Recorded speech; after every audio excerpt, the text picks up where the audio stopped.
Hello বন্ধুরা, আজ আমি আপনাদের দেখাবো 3 pin NTC thermostat temperature sensor module কিভাবে কাজ করে এটা আর কিভাবে এটা কানেক্ট করা যায়।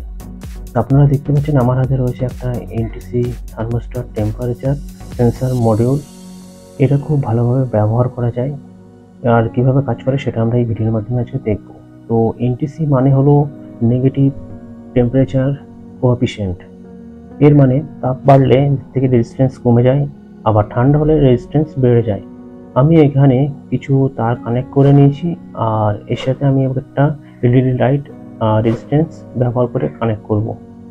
তো আমি এগুলো এখন সেন্সর মডিউলটাকে সার্কিট বোর্ডে লাগিয়ে নিচ্ছি। আর কীভাবে কানেক্ট করছি আপনারা দেখতেই পাচ্ছেন। এর সম্পূর্ণ সার্কিট ডায়াগ্রাম আমি দিয়ে দেবো, আপনারা দেখতে পাবেন ভিডিওতেই। তো দেখতে পাচ্ছেন আমি এগুলো সবগুলো এখানে কানেক্ট করে নিচ্ছি এক একটা করে। এটা একটা ভালো ছোট একটা প্রজেক্ট। তো আমি এখন পাওয়ার সাপ্লাইটাও এখানে দিয়ে দিচ্ছি। তো পাওয়ার সাপ্লাইয়ের পজিটিভ নেগেটিভ ঠিকভাবে লাগাতে হবে, না তো আমাদের যে মডিউলটা আছে সেটা খারাপ হয়ে যেতে পারে। তো দেখতে পাচ্ছেন আমি এটা লাগানোর সঙ্গে সঙ্গে এটা কানেক্ট হয়ে গিয়েছে। পিছনে এটা কীভাবে কাজ করে সেটা দেখি। তো আপনারা দেখতে পাচ্ছেন আমি একটা মোমবাতি নিয়ে নিয়েছি এখানে ছোট্ট।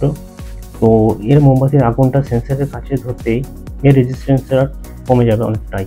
আর তখন আপনারা দেখতে পাবেন এই এলইডি লাইট যেটা আছে সেটা অটোমেটিক তার প্রতিক্রিয়া দেখাবে এবং দেখতে পাচ্ছেন এটা অটোমেটিক জ্বলে উঠলো। তো এইভাবে এই সেন্সর মডিউলটা কাজ করে। এটা তাপমাত্রা পরিবর্তন ধরতে পারে এই সেন্সর মডিউলটা।